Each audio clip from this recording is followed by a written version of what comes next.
The invisible payer, my family built their perfect life on my social security number, and now they want me to go to jail to keep it. I was standing in the middle of a Target holding a $30 toaster when my debit card was declined. It was embarrassing, sure, but I wasn't worried. I'm a freelance graphic designer.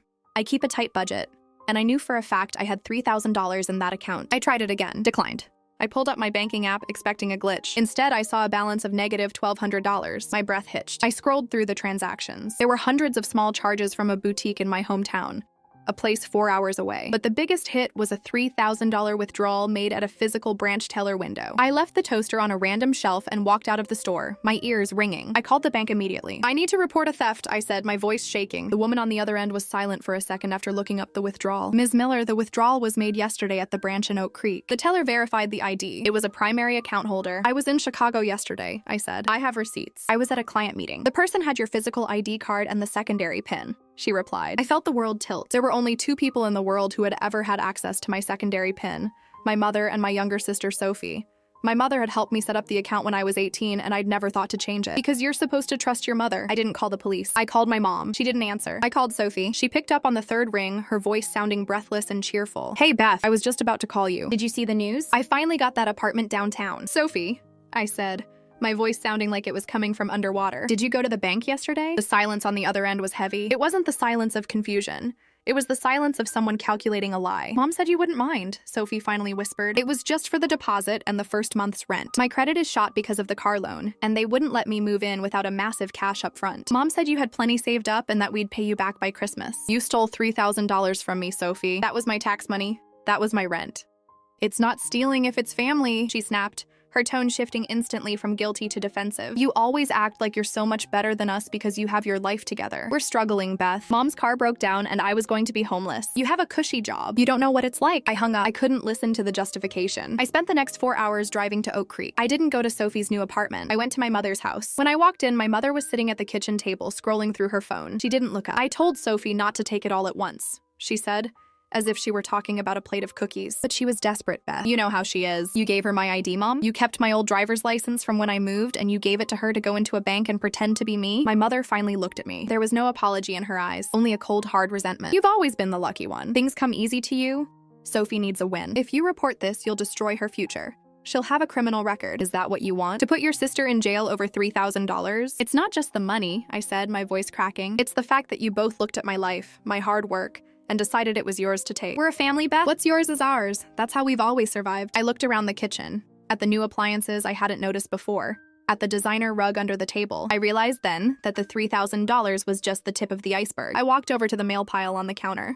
My mother tried to grab it, but I was faster. In the pile was a letter from a debt collection agency addressed to me, but the address on the envelope was my mother's house. I opened it. It was for a $15,000 personal loan I'd never applied for. I looked at my mother. She didn't flinch. "That was for the roof," she said. "The house was falling apart. We did what we had to do." I realized then that I wasn't a daughter to them. I was a credit line. I was the invisible payer for a life I didn't get to live. And as I looked at the past due notice in my hand, I realized that if I didn't stop them now, they weren't just going to take my money.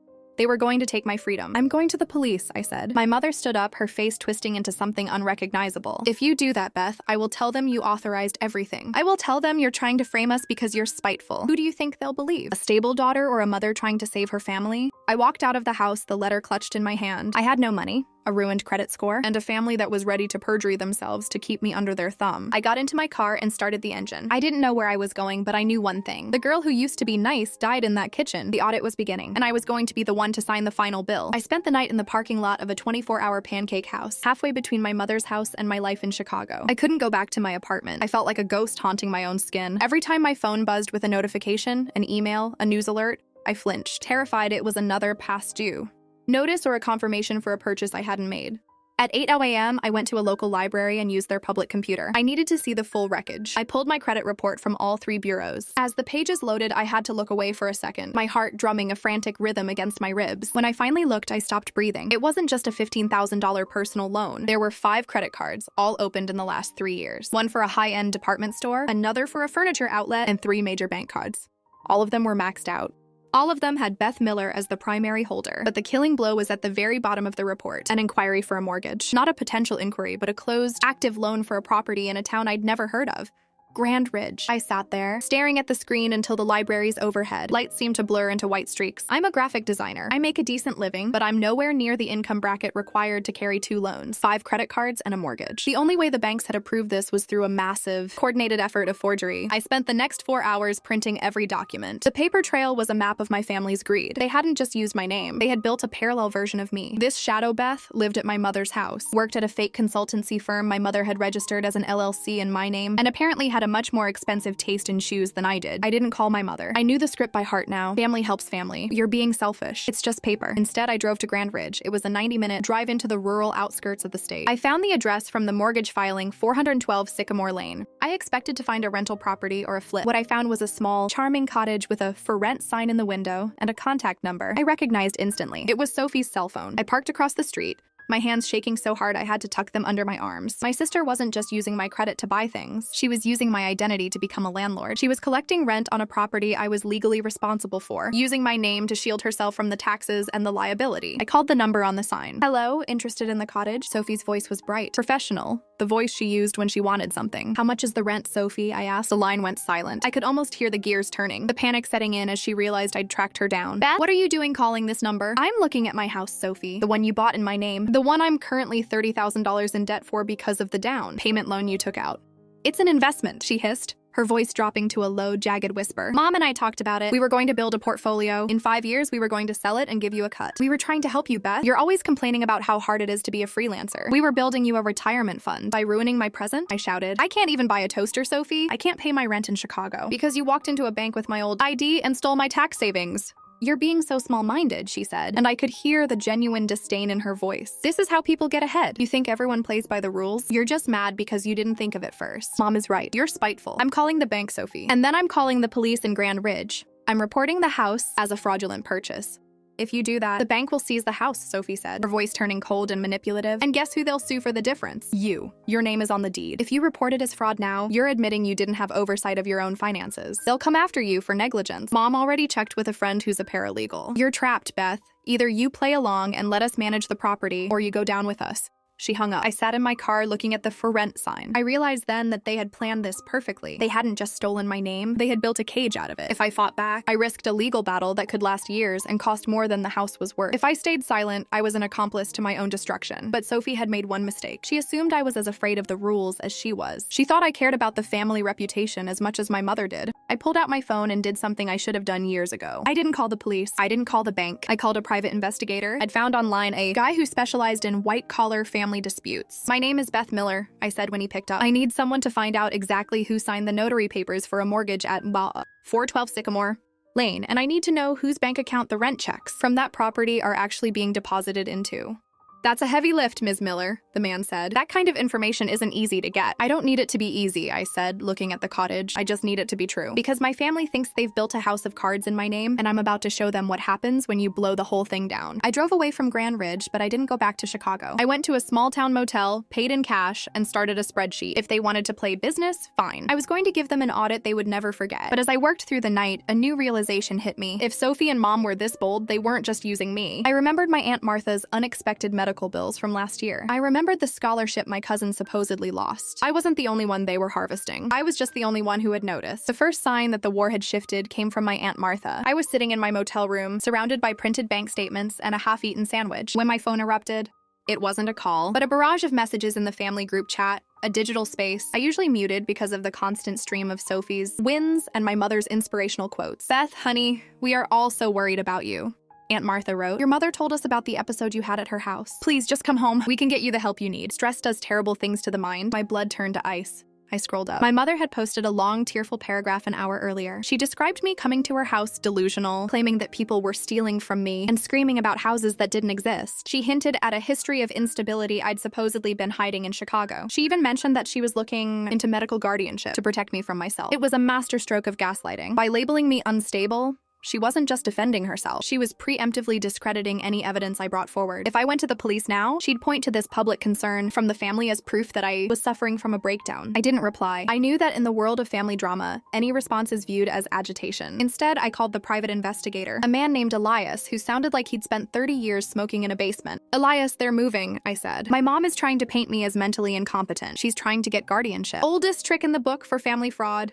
Elias rasped. Hard to sue for identity theft when the victim is legally declared unable to manage their own affairs. But I've got something for you. That mortgage on Sycamore Lane? The notary who signed off on the Beth Miller signature is a woman named Linda Vance. She's a friend of your mother's from the local community center. Is she in on it? Hard to say. But here's the kicker. I pulled the security footage from the branch where the $3,000 withdrawal happened. The woman in the video is wearing your old coat, Beth. She has a hat on, but she's at least 20 years too old to be you. It's your mother. She didn't even send Sophie. She did it herself. I leaned back against the headboard of the bed, a strange sense of relief washing over me. It wasn't just a suspicion anymore. I had a witness and I had a lead. But Elias wasn't done. And Beth? I looked into your Aunt Martha. You mentioned she had unexpected medical bills last year. Well, she did. But the checks she used to pay them didn't come from her account. They came from a family trust account set up in your name. Your mother has been using your credit to bail out the whole extended family for years. You're the secret benefactor of the entire Miller clan. And none of them even know it's your money they're spending. I felt sick. My mother wasn't just a thief. She was a hero on my dime. She was buying the loyalty and love of her siblings and friends, using my future as the currency. No wonder they were all siding with her. To them, she was the generous sister who always found a way to help. To me, she was a parasite. I decided to stop hiding. If they wanted to talk about my instability, let's talk about it in person. I drove back to Oak Creek, but I didn't go to my mother's house. I went to the community center where Linda Vance, the notary, worked the front desk. When I walked in, Linda looked up and smiled. Oh, Beth, it's so good to see you. Your mother said you were taking a rest at the clinic. I'm not at a clinic. Linda, I said, placing my current valid Illinois driver's license on the counter. I'm right here. And I'm curious about a signature you notarized 6 months ago for a mortgage on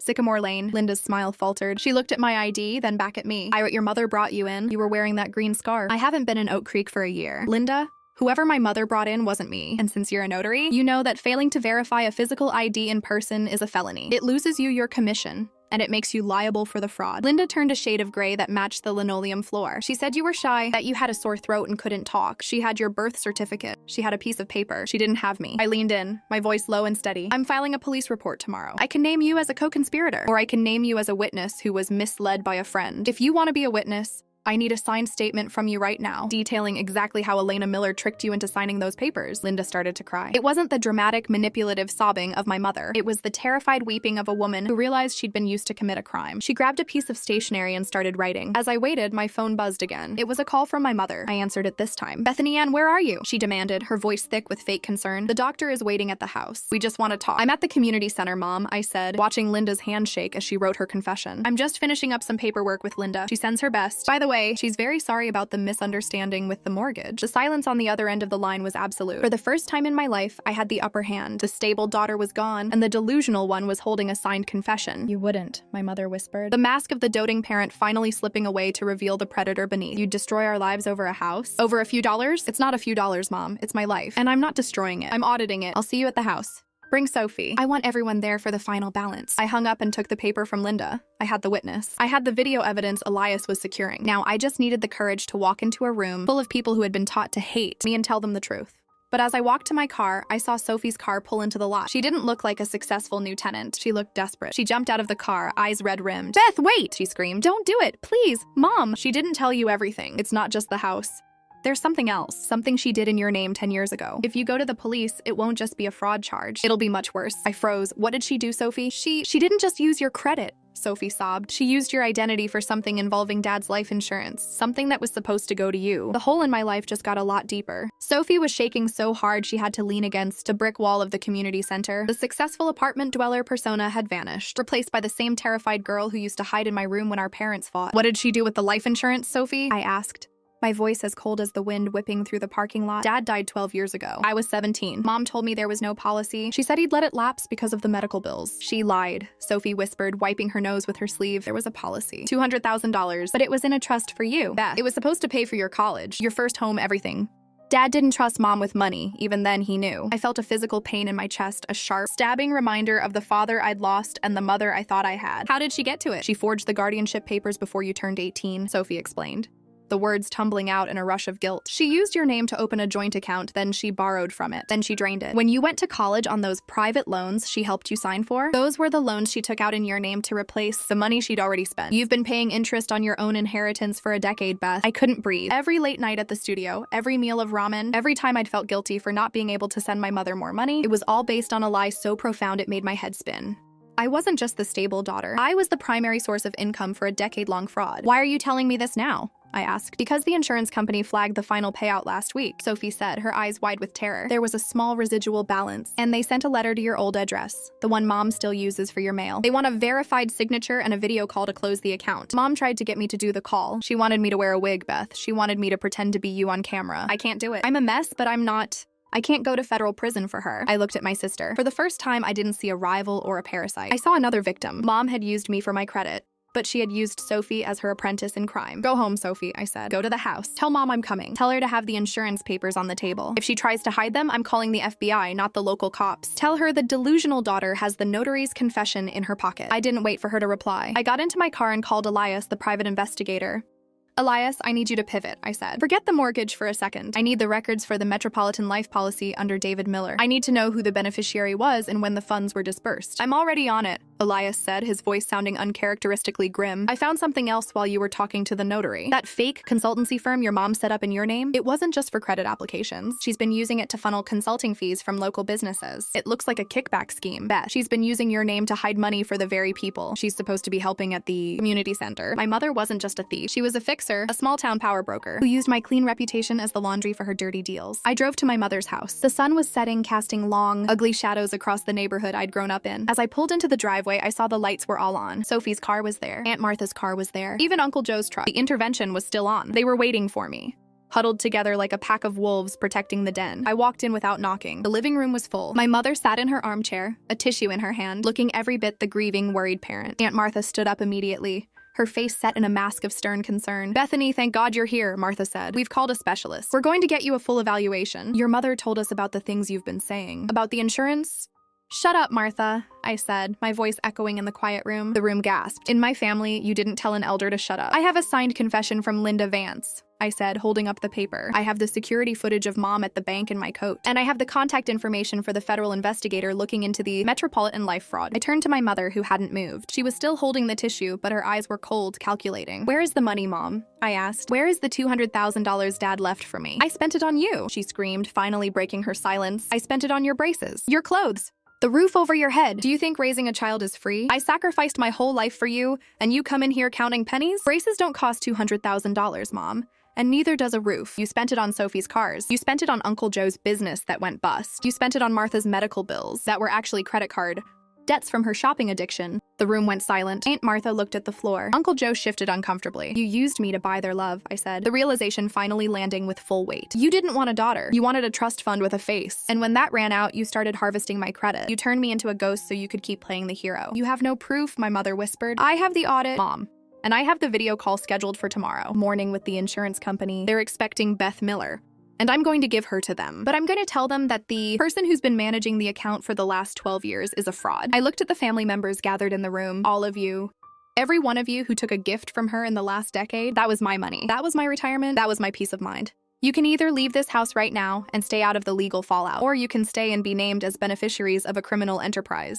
One by one, they started to leave. Aunt Martha didn't look at me. Uncle Joe muttered something about family business and vanished. Sophie stayed in the corner, crying quietly. Finally, it was just me and my mother. You're going to put your own mother in prison, she said, her voice devoid of emotion. No, Mom, I said, sitting down at the kitchen table. You put yourself there. I'm just the one who's finally checking the receipts. I pulled out my laptop and opened the insurance portal. Now we're going to sit here and you're going to tell me exactly where every cent went. Because if I find one more hidden loan, one more secret account, I don't just go to the police. I go to the newspapers. I'll make sure everyone in this town knows that the Saint of Oak Creek is just a common thief. My mother looked at me, and for the first time in my life, I saw her for what she was, a small, desperate woman who had traded her soul for the appearance of importance. But as we began to go through the files, I found a folder I hadn't seen before. It wasn't an insurance document. It was a life insurance policy on me, one that had been taken out last month, with a payout that would only trigger in the event of my death. And the beneficiary wasn't my mother. It was a name I didn't recognize. The audit wasn't over, and the danger was much closer than I thought. The name on the policy was Marcus Thorne. I stared at the digital document on my laptop, the blue light of the screen stinging my eyes. The policy was for $500,000. Accidental death and dismemberment. It had been opened 30 days ago, right around the time I started asking questions about my credit. "Who is Marcus Thorne, Mom?" I asked. My voice was a whisper, but it cut through the room like a blade. My mother, who had been slumped in her chair, suddenly went rigid. She didn't look at the screen. She looked at the door. He's just an associate from the consultancy. An associate? Or a lender? I stood up, my chair scraping harshly against the floor. Because I've seen this name before. Elias mentioned him. He's the guy who runs the local private equity group.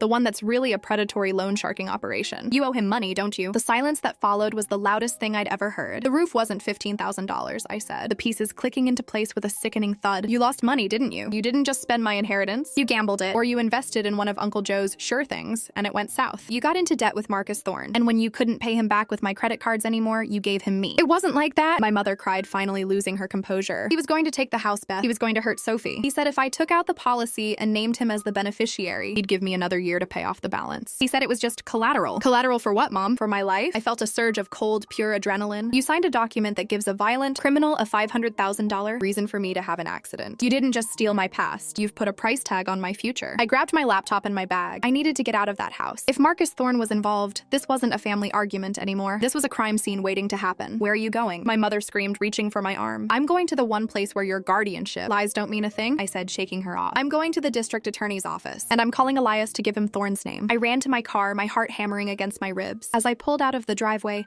I saw a dark sedan idling at the end of the block. It didn't have its lights on. My stomach did a slow, sickening roll. Thorne wasn't waiting for an accident. He was watching the investment. The name on the policy was Marcus Thorne. I stared at the digital document on my laptop, the blue light of the screen stinging my eyes. The policy was for $500,000. Accidental death and dismemberment. It had been opened 30 days ago, right around the time I started asking questions about my credit. "Who is Marcus Thorne, Mom?" I asked. My voice was a whisper, but it cut through the room like a blade. My mother, who had been slumped in her chair, suddenly went rigid. She didn't look at the screen. She looked at the door. He's just an associate from the consultancy.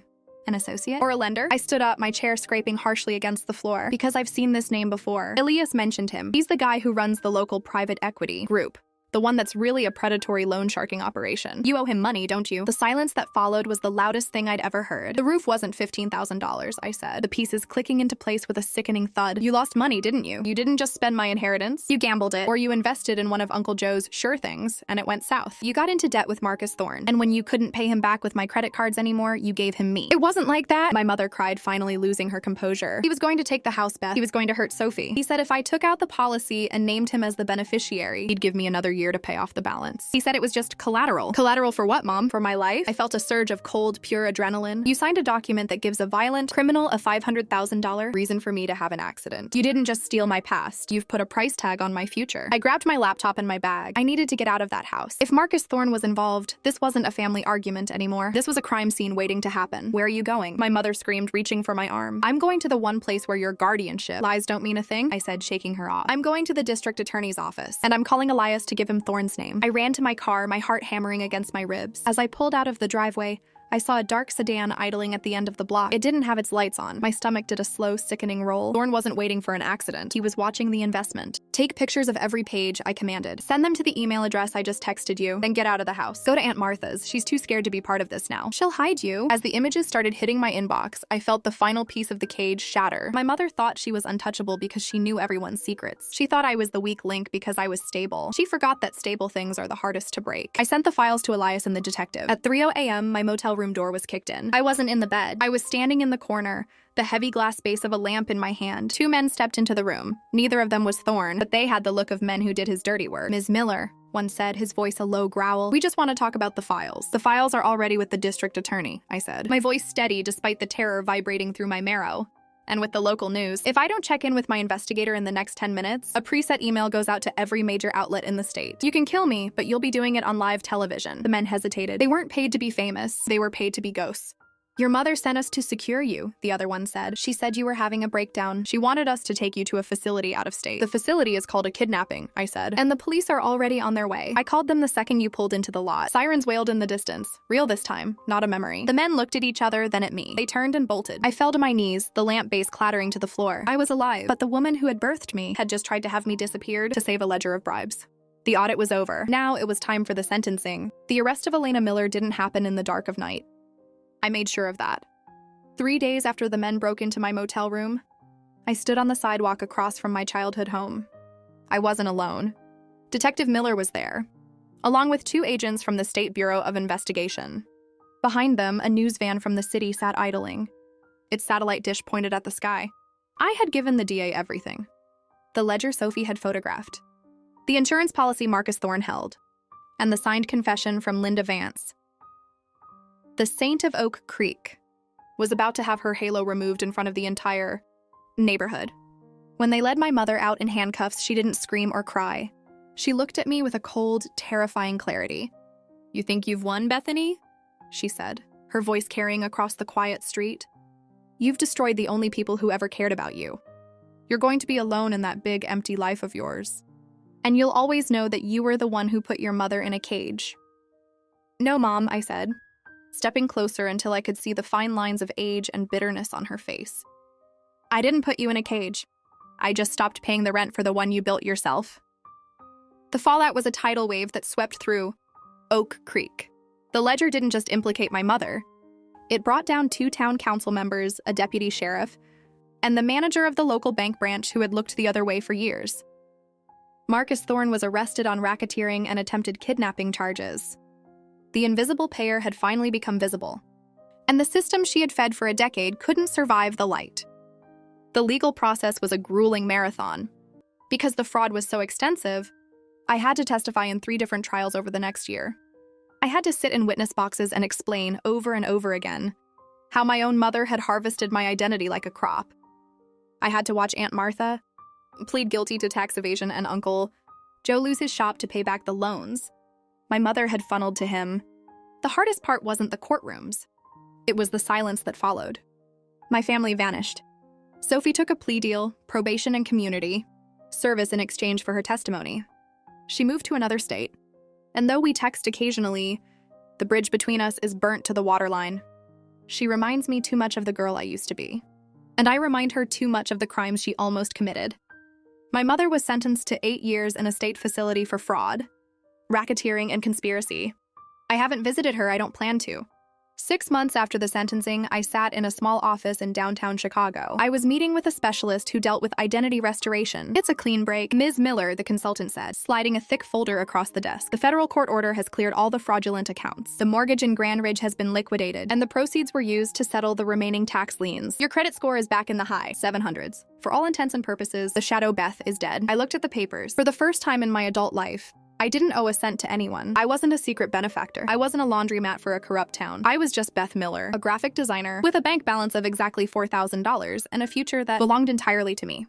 I walked out of the office and into the crisp autumn air of the city. I headed toward a small gallery in the West Loop. I had a meeting with a curator about a solo exhibition of my work, not my commercial design, but my own art. For years, I hadn't been able to afford the supplies or the time to create anything for myself. Now, the hours I used to spend tracking down debt collectors were spent at a canvas. As I walked, my phone buzzed. It was an alert from a credit monitoring app. "Your credit report has changed." A year ago, that notification would have sent me into a panic attack. Now, I opened it with a steady hand. It was a notification that my application for a small business loan had been approved. I was going to open my own studio. I sat on a park bench and looked at my hands. They didn't shake anymore. The stability everyone had praised me for as a child had finally become real, not as a weapon for others to use against me, but as a foundation I had built for myself. I thought about my father. I thought about the $200,000 he had left for me that I would never see. I realized that while I'd lost the money, I'd found the one thing he really wanted for me, the strength to stand on my own feet. I pulled out a notebook and started sketching. I didn't draw the invisible payer. I didn't draw the cage or the ledger. I drew a woman standing in front of a mirror holding a pen. She wasn't looking at her reflection with fear. She was writing her own name in her own hand on a blank page. The audit was finished. The books were closed. And for the first time in my life, I was the only one who held the key to the safe.